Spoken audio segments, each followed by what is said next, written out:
On se retrouve sur le plateau de Punchline, Europe 1 CNews, avec David Guiraud de la France Insoumise, Agnès Evren des Républicains et Maître Gilles-William Goldnadel. Après la décision de la Cour suprême américaine, faut-il inscrire le droit à l'avortement dans notre constitution française? Est-ce que le droit à l'avortement, instauré par la loi Veil en 1975, est menacé dans notre pays? Aucun parti politique, a priori, n'en réclame son abrogation. Maître Goldnadel, quel est votre avis? Il faut l'inscrire dans la Constitution? Écoutez, j'ai commis un article dans le Figaro pour dire que nous sommes dans une hystérie médiatique totale.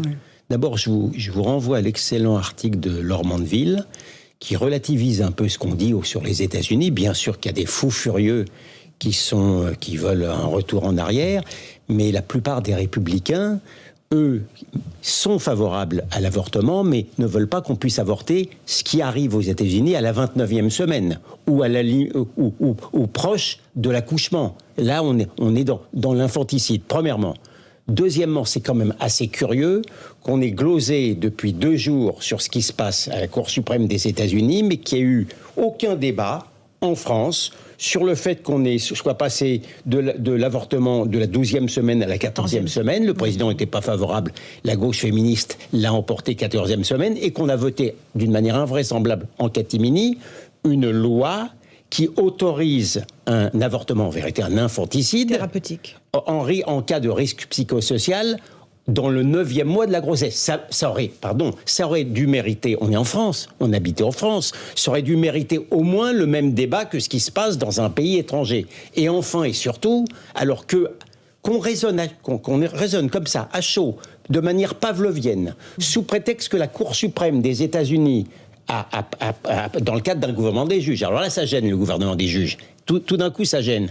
Mais que du coup, tout de suite, toute affaire cessante, alors qu'il y a personne ne propose le retour au statu quo ante, à inscrire cette loi dans la Constitution. Je trouve ça totalement hystérique. La réalité, elle est là. Vous savez, j'ai d'autres propositions qu'on peut proposer comme loi constitutionnelle. Par exemple, au hasard, le droit des Français de vivre souverainement dans un pays sans être envahi par des étrangers illégaux. Ça devrait être inscrit dans le marbre constitutionnel, et d'une certaine manière, ça le mériterait davantage parce que c'est un droit qui est foulé aux pieds, contrairement aux lois à la loi. J'ai entendu réagir David Guiraud, la France Insoumise, et ensuite je passerai la parole à Agnès Evren. Oui, non, mais c'est Gilles-William Goldnadel, moi ça me fait rire, parce qu'on parlait des salaires tout à l'heure, il était comme ça, la main dans la tête, on dirait qu'il était en train de faire un AVC, là tout de suite, top, la gauche féministe, les migrants, etc.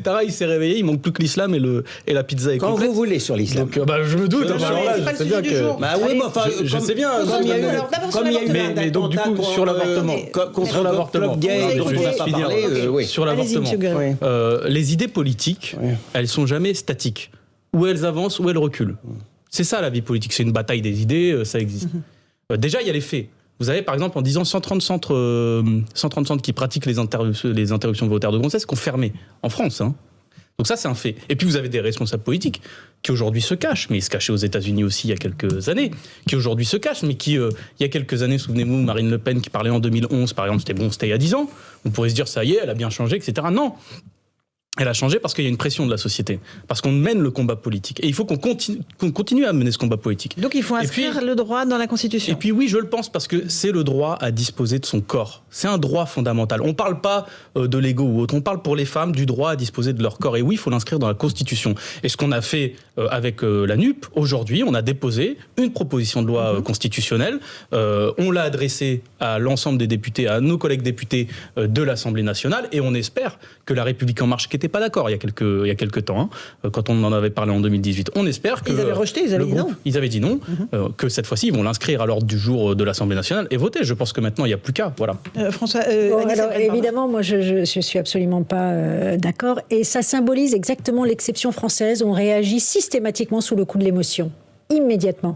Alors que la loi Veil est une grande avancée et qu'elle est désormais inscrite dans le marbre. C'est notre droit fondamental, et que je pense que ce droit n'est pas menacé aujourd'hui en France, et que la priorité des priorités, c'est franchement pas ça. La priorité aujourd'hui, c'est le pouvoir d'achat, et vous devriez tenir le même langage. Si vous voulez le blocage des prix, on va encore passer un an... Une fois qu'on en a parlé pas mal sur un plateau télé, je vais pas mais non, on va encore passer un an pour discuter d'une révision constitutionnelle, pour l'inscrire dans le droit, alors qu'on a franchement d'autres priorités, sachant encore une fois que c'est un combat qui a été été gagné difficilement, douloureusement, mais qui est désormais inscrit définitivement dans notre droit fondamental, et donc c'est pour le coup totalement inutile, et c'est pas un gage d'efficacité. Ça sert à rien pour vous. Non, parce que je ne pense pas que ce droit soit menacé, et qu'on a d'autres priorités aujourd'hui que de diviser encore une fois. Ça peut servir à Aurore Berger de pouvoir atteindre de la République en marche, de pouvoir atteindre la majorité quelque part. Ça, je vois l'utilité de ce côté-là. Ah oui, ça pourrait, je l'espère, c'est la seule utilité de cette histoire.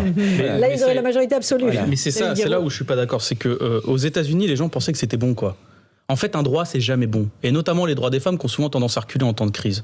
Il y a des gens qui menacent. Personne ne remet en question la loi Veil. Regardez, je vais vous dire, Madame Parmentier, qui est élue aujourd'hui, qui est députée, enfin, je veux dire, c'est pas rien, du Rassemblement National. Elle disait, en 2018, elle comparait l'IVG à un génocide.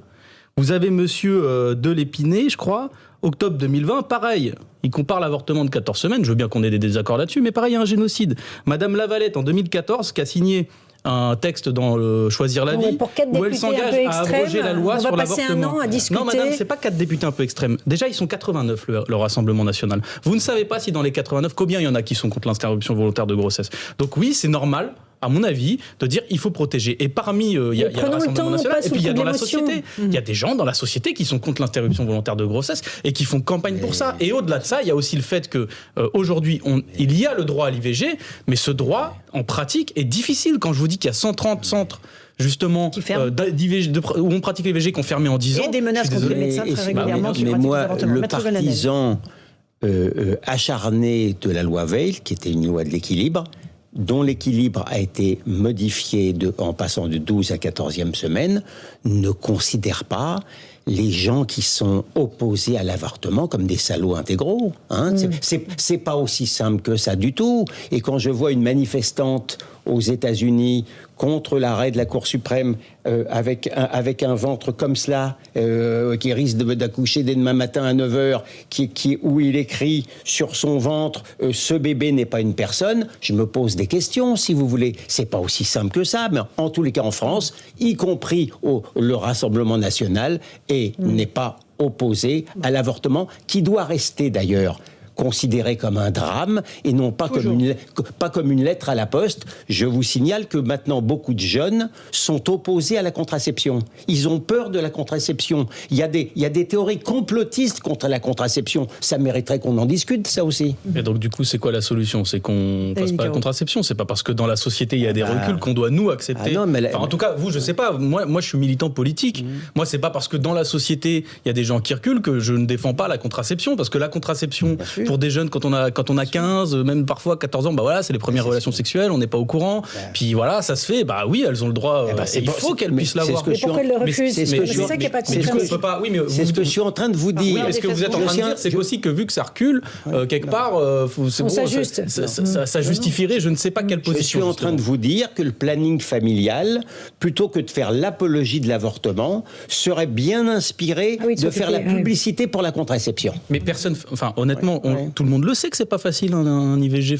D'ailleurs, les femmes en premier lieu. Mais non, les gens sont au courant. C'est jamais une grande fierté de se dire super, j'ai avorté. Mais c'est pas ça la question. Mais c'est pas non plus un traumatisme. Ça fait partie de la vie et on a le droit de maîtriser son corps. Les femmes ont le droit de dire c'est un grand traumatisme. Un IVG, c'est un très très grand traumatisme. Toutes les femmes. Vous êtes une femme, c'est. Non, mais d'accord. Mettez-vous à la place des femmes. C'est un énorme traumatisme. Je discute quand même avec des gens qui sont au planning familial, avec des militantes justement pour l'IVG. C'est pas un traumatisme pour tout le monde. Non, mais il ne faudrait pas qu'un féminisme dévoyé fasse en sorte de ne parler que du droit des femmes. Il y a aussi le droit des enfants à naître. Donc le juste équilibre, je trouve qu'il avait été bien trouvé avec la loi qui prévoyait un avortement dans la 12e semaine. Moi, je ne sais pas ce que ça veut dire, un droit des enfants à naître. C'est une concept. Oui.